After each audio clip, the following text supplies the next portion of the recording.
кім енгізді, қалай енгізді, оның мақсаты қандай, алдындағы сабақтарда біз оны талқыладық. Енді барлығыңыз тақтадағы суретке назар аударайық. Аттап қарап алсақ, не көріп отырсыз? Ұжымдастыру. Қандай атмосфера ол жерде? Халықтың ашаршылықтан қиылуы, малдардың азаюы, тағы қуғындау дейді, иә. Көшуі болады, иә. Тоғыз болады, тағы не байқадыңыздар? Зардаптарын көріп отырсыз. Үйлердің өртенуі,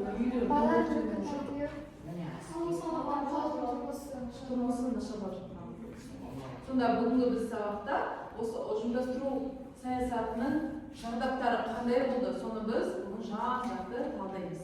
Олай болса, дәптерлеріңізді ашыңыздар, бұл өтінді жазыңыздар, сабақта біз негізінен зерттейтін сұрағымыз ол неліктен осы ұжымдастыру саясатын біз ол мәдениетке айналды деп біз айтып жатамыз, иә, соны біз бүгінгі сабақта зерттейтін боламыз. Алдымен оқу мақсаттарына да назар аударыңыздар. Күштеп ұжымдастырудың ауыл шаруашылық саласына қандай зардабы тиді, демографиялық ахуалға, халықтың саны, кемуі, көшіп кетуі деген сияқты статистикалық мәліметтерді бүгінгі сабақта біз қарастыруымыз керек. Сол осы әміршіл саясаттың қандай халыққа зардабы тиді, соның барлығын бүгінгі сабақта біз оны талқылаймыз. Енді алдыңызда өзара үш топ болып отырсыздар, ішінара бір адамды топ басшы қылып сайлап қойыңыздар. Ақылдасып, өз еріктеріңіз. Жауап дайындап тез жылдам жауап алып. Бірінші топтан Інжу, екінші топтан Сухан, үшінші топтан Шпарса. Жақсы отырамын. Енді сіздер топ басшысы боласыздар. Топтағы бүкіл біз тәртіпті ережені барлығы білеміз, оны біз қайталамаймыз. Бірақ та сіздердің назарларыңызға мына бағалау парағын ұсынамын. Бұл жерде бағалау парағын топ басшылары толтырады. Мына жерге құрамындағы топта отырған оқушыларды толтырасыздар, есімдерін, және әр жұмыс сайын олардың жұмыс жасау ретімен қанша балл алғанын әділетті түрде бағалаймыз. Сабақтың соңында әр жаңағы бағалау болғаннан кейін қорытынды балмен біз осы жерде қорытындымыз. Жақсы ма? Қолдарыңызға беремін, үстіне топтарыңыздың номерациясын жазып қойыңыздар. Бірінші топ, екінші топ, және үшінші топ. Түсінікті ме?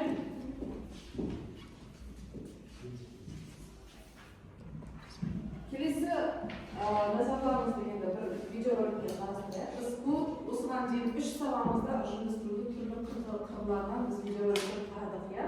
Енді бүгінгі біздің видеоролик бұл жасанды интеллект арқылы жасалған.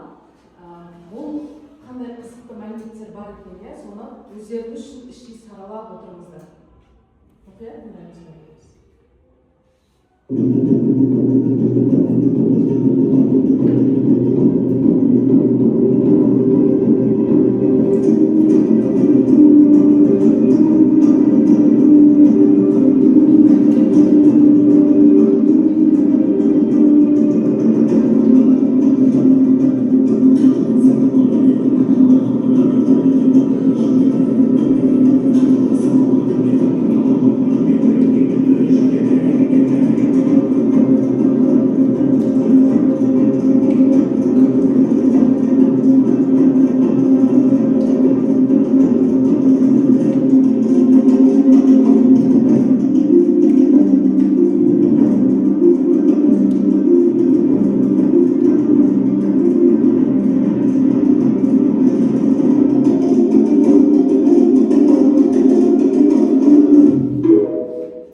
Олардың сөздерін ебілген тағы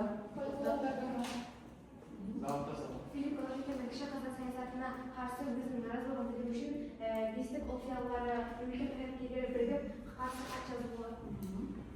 Ол жазушылардың бәріне зиялылардың бәрін лагерьге жіберіп әрбір жаққа. Енді қараңыздар, бұл саясатын тек кішкене ғана шоу ретінде айтып жүрейін. Кіші Қазан саясатын бізде ең бірінші кіммен байланыстырамыз? Голощекин залында сабақта да айтқан болатынбыз, иә? Ол қандай тұжырым жасады, жоғары жаққа қандай есеп берді? Не деді? Олар әрбір ауылда кеңестік билік әлі де істемеген, орнамаған. Әлі де билік кімдердің қолында? Байлардың қолында. Ал өзінің кіші Қазан саясаты жүзеге асыру үшін кім кедергі оларға? Байлар не істеді енді? Байларды қадірлеп алып келеді. Дұрыс. Оларға арнайы 1928 жылы 27 тамызда қандай заң шығарды? Мал мүлкін тәркілеу туралы, иә? Ойлап қараңыз, сіздердің де ата бабаларыңыздан қалған мал мүлікті, байлықты бір күнде мемлекетке беріп жіберу қияс алу оңай болады ма? Жоқ. Ол атадан мұраға қалып жатқан нәрсе, иә? Енді байлар қандай реакция білдіреді? Қашап, иә? Басқа елге көшіп кету деген сияқты осындай және өздерінің мүліктерін жер астына қазып сақтаған. иә, тастаушы екен, дұрыс айтасыздар. Өйткені ол шекарадан жібермейтіні, оған қиындық туындайтын, оны біз өткен сабақта шолып қарастырды. Енді бұл жердегі ақпараттарға да, цифрларға да мән беріп отырыңыздар. Сол кезде ұжымдастыру кезеңінде 3600-ден астам мүліктер тәркіленген екен. Сонымен қатар бүкіл жер аударылғандардың саны 800 мыңнан астам екен. Сонда көрші тұрған елдерге біздің жаңағы мал мүлікті тәркілеуге қарсы шыққан адамдар жер аударып өзінің отанын тастауға мәжбүр болған екен, иә? Сонда бұл өз еркімен мал мүліктерін беруден бас тартып жатса, бұл тіпті күштеп ұжымдастыру деп біз айта аламыз ба? Қорытынды айта аламыз ба? Айта аламыз, иә? Енді демографиялық бізде біліп отырсыздар, иә? Ол кезде зардаптардың бірі ашаршылық болды. Қай жылдары болып еді ашаршылық? Енді ол кезде демографияға енді көзбен көріп тұрғандарыңыздай адам саны күрт төмендеді. Не себеп болды? Қалай пайда болды ашаршылық? Мүлкі тәркіленген, малдың саны ұжымдастыру кезінде 28 пен 32 жылдар аралығында қанша бой көтеру болған? 500 жылдар көтеріліс болған екен, иә? Соны қанша адам зардап шеккен? Ал кейбір адамдарды атты, қуғындады, иә? Оларды жазалау, қудалау, іс-әрекеттер, жер аудару деген сияқты жазаларды тағайындады. Енді мен сіздерді осы 3 топқа тақырыпты ашу үшін сіздерге мен бір керемет құжатты таныстырғым келеді. Біз өткенде ат үсті өтсек бесеудің хаты туралы айтқан болатынбыз. Бұл бесеудің хаты сол кездегі 5 адамның жазған хаты, мазмұнын барлығын сіздер оқып, талдап, танысып алыңыздар. Және ол бесеудің хатын кімдер жазды? Сол ақпараттың барлығын топқа сіздер өздеріңіз ішінара талдап жүрсіздер. Бірақ сіздер мынаны чемпионат ретінде қолдансаңыздар да болады. Бірақ бұны толтырып алып, қазір тақтаға жаза қоясыңдар. Жақсы ма? Свод талдау кестені толтырасыңдар. Осы ұжымдастыру. Келесі үшінші топ сіздерге инфографика ұсынамын. Сіздер суреттер берілген, яғни осы ұжымдастырудың зардаптары қандай? Сендер осы суретке байланысты толық мәліметті осы жерге түсіресіздер және оны қолдайсыздар. Топ болып жасайсыздар.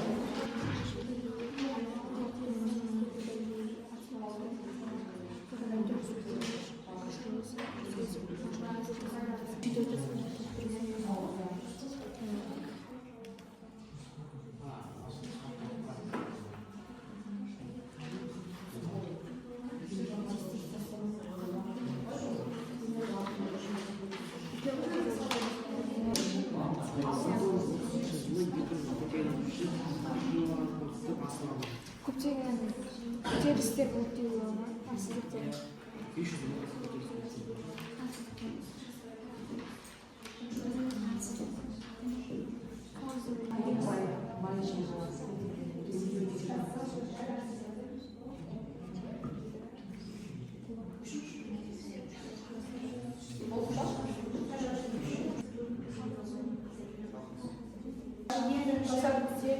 Сталинге жазылған болатын, бірақ бірінші хатысы Сталиннің Голощекинге берді. Ол хатты, бесеудің хатын халық мыңын жазды, былайша айтқан кезде. Ол халық мыңын жазуға қазақ зиялылары қатысты. бес қазақ зиялысы. Ол 1932 жылы 4 шілдеде жазылған болатын. Ең біріншісі Мүсірепов, Қауытулин және Дәулетқалиев, Қуанышев, сосын Алтынбеков жазған болатын. Бұл жақта халықтың малының күрт төмендеуі, 40 миллионнан 5 миллионға түсуі, бай мен кедейді бірдей деп санап, оларды да қуғын сүргінге ұшыратып, кіші қазанға бүкіл малдардың бәрін толықтай тартып алуы. Бүкіл биліктің барлығы байлардың қолында екенін айтады. Сол арқылы ол өзінің кіші қазан саясатын ұсынады. Ол осы кіші қазан саясатының негізгі мақсаты ол байлардың мүлкін тәркілеу, көшпелі шаруаларды қинап күшпен отырықшыландыру, сосын олардың мүлкін тартып алу. Кіші қазан саясаты осы хаттың жазылуына басты себеп болды. Осы бесеуден басқа тағы Сталинге Рысқұлов 1933 жылы жазған болатын. Осы ішінде халық мен қарсылығын білдіру үшін 1928-1938 жылдар аралығында 549 жыл көтеріліс болды. Және оған 128 адам қатысып, 883-і атылып, қалған мыңдағаны 5000 адам олар тайын жіберіп қатар түрде жазылған болатын. Осыған өз қарсылығын білдіру үшін осы жаңа айтып кеткен мемлекет қайраткерлері ол зиялылары өзінің қарсылығын білдіріп, оларға хат жазған болатын. Өте жақсы. Өте жақсы. Бізге берді, иә? Және олар кедейлерге көмектесті. Яғни байлар мен кедейлердің жағдайын теңестіргісі келді. Жаман жақтарына ашаршылық орын алды. Және соның кесірінен 512 көтеріліс болды. Бұл жерде журналистер саясатының яғни салдарлары көрсетілген. Біріншісінен бастасақ, 1928 жылдың күзінде мұнда 53 бай жер аударымен күштеп мал мүлкін тартып алуға ұшырады. Бұның себебі Голощекиннің 1925 жылы жүргізген саясатының кесірінен болды.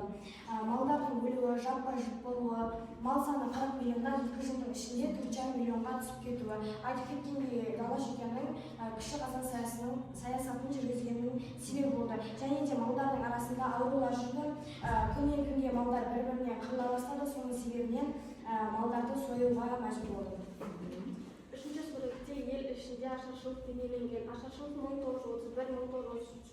1931-1933 жылдары болды. Оның салдары ел ішінде 2 миллионға жуық адам қаза тапты. Соның салдарынан ел іші жартысынан көбі азайып кетті. Себептері ел ішінде жұт болуы және де мал санының азаюы. Ал үшінші суреттерде халықтың шетелге көшуі, ол 1928-1929 жылдары болды. Халық Беларусь, Украина, Ресей елдеріне көшіп кетті. Жақсы. Төртінші суретте экономиканың төмендеуі, яғни айтқанда Қазақстандағы халық санының азаюы. Қазақ жерінде ашаршылықтар мен Голощекиннің саясаты қазақ халқының азайына әкеп соқты. Және де малдардың қырылуы мен солардың ауруларын қазақ халықтарын біртіндеп аурулармен азайтуға себеп болды. Ал 60-шы жылдарда қазақ жерінде көптеген байлар және де тұрғынды ауыл шаруашылықтары күйреп, адам саны азайып, Дағдарыс басталды, иә? Жақсы, өте жақсы. Жақсы таңдау болды. Мен сіздерге флеш-карта ұсынамын. Әр топқа флеш-карта ұсынамын. Сіздерге бұл флеш-карта ішінен өздеріңіз сұрақ пен жауапты тауып жұптасып, осы туралы ақпаратты айта алыңыздар. Дискриптор назар аударыңыздар. Әр сұраққа дұрыс жауап берсеңіздер, сіздерге 1 балл, және сұрақты толықтырып өздеріңіз ақпараттарын жүктегілетін болсаңыздар, 2 балл аласыздар. Яғни осы жауапта, осы тапсырмада сіз 3 балл иелену керексіздер. Басшылар соны назарда Күнде жауабыңыз? Міне. Азық-түлік тапшылығы келешектер жөнінде жүргізілді. Жақсы, дұрыс жауабы. Біреу. Қазақстандағы ашаршылық қай жылдан болды? 1930 және 1930.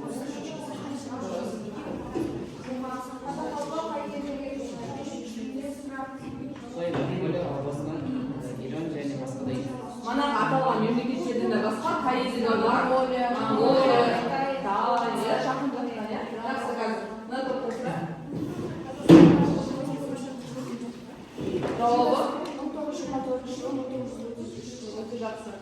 сұрақтар бар ма? Топтар тыңдаймыз бірімізді. Қалай жүрді? Күште оқысын, жоспарлары, зорлап қолданады.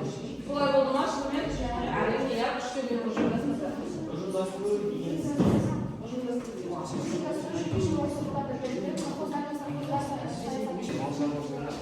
Мәдина, тыңдамайды. Жауабы? Жақсы. Дауысымыз қатты шығармын қойшы. Жақсы. Ағзам. Қандай? Лиза?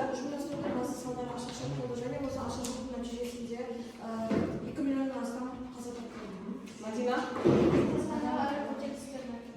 Көтерілістер қайша жүреді? ұрпақтары ағай көтерілістер. Алдарыңызда сіздерге әрқайсыңызға жеке орындайсыздар. Фатима, сіздерге бос тұрған диаграмманы ұсынамын. Сендер бұл ішіне ақпаратты осы мәтіннің ішінен оқи отырып толтыратын боласыздар. Жақсы ма? Ал кетті. Жеке тапсырма. Бұл әрқайсыны жеке орындайсыз. Мәтіндеріңізді алыңыздар.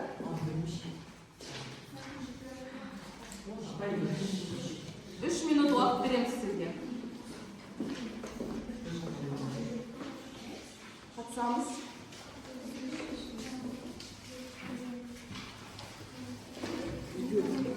Жоқ, әркім жеке орындайды. Кімге жетпеді? Бар, артымен бар.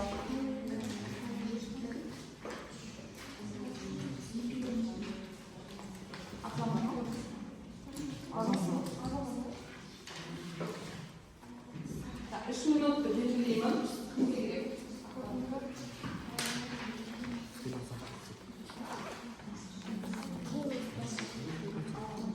Мәтіндегі мәжбүр барлығы осы кесте бойынша барлық сұрап тұрғанында ақпараттарды толтырған болсаңыздар бір балл аласыздар. Мәліметтерді диаграммаға түсіріп жаңа толық болатын болса ақпараттарды тағы бір балл. Сонда осы жеке тапсырмадан сіздер 2 балл алу керексіңдер. Егер толық болса. Дұрыс жауабын қарап жүріңіздер. Бұл жерде ұжымдастырудың салдары, иә? Мына жердегі адамдардың саны берілген, қанша адамның жаңа малын тәркіленгендігі туралы, жануарлардың төмен қарай строкпен белгіленіп тұрған мал санының азаюы, және де шаруашылықтардың көшпелі мал шаруашылығын отырықшылыққа көшіру туралы бұл жаңағы шаруашылық саласына тиген зардабы берілген, және үшіншісі ол мына жерде жоғарыда ол адамдар бір наразы болып тұр, иә, топ.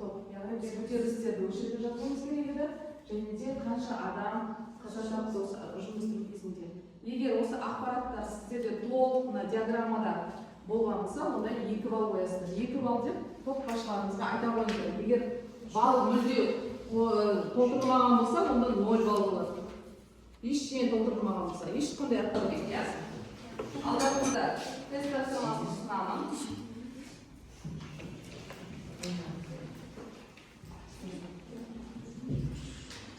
Барлығымыз сұрақтарға назар аударамыз. Қол көтеріп жауап береміз, иә?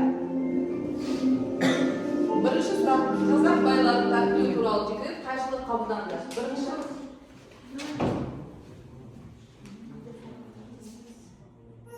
Дұрыс. Екінші сұрақ: декретке сай қазақ халқынан қанша мал басы алынды? Нешінші съезден кейін қазақтарды отырықшыландырды? Біз алды. Большевик коммунистік партиясының мұндай съездінде осы ұжымдастыру саясатын 15.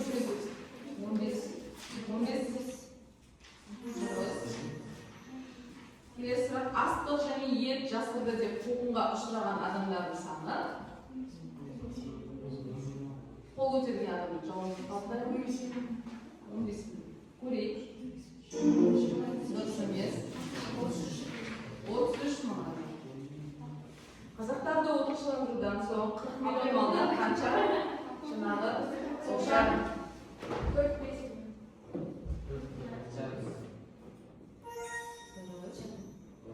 Келесі. 1,5 миллион қазақ қоныс аударуға мәжбүр болды.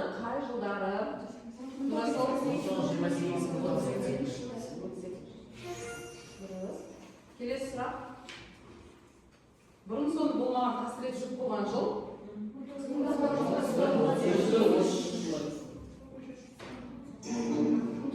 Солай еді. Қасірет, жол бар ішінде. Сырдария Қостанай округінде болған көтеріліс қай жылы болды? 29.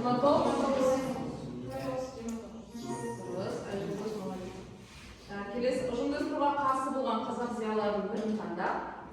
Кім осы ішінде ұжымдастыруға қарсылық білдірген кім еді? Алмат Бөкейхан? Келесі сұрақ.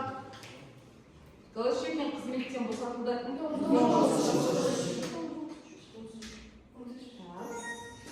Өте жақсы. Енді топташыларына кезек берейік. Әр тобындағы бағалау парақтарын тақтаға қоя қойыңыздар. Магнитке жаздырам.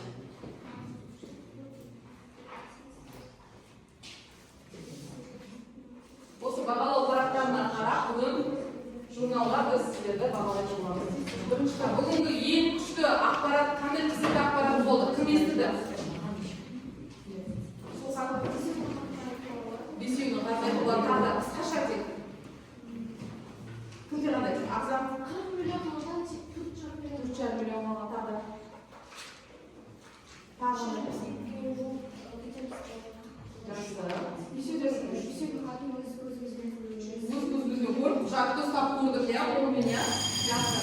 Жақсы, өте жақсы. Үйге тапсырма ала қойды, дәптерлеріңізге жазып алыңыздар. Үй тапсырмасы. Хронологиялық концепциялар дегеніміз қорытындылаймыз. Бүгінгі сабақта біз және терминдерді біз жаттап жазып аламыз. Дәптерімізге түртіп алыңыздар. Үй тапсырмасын. Келесі сабақта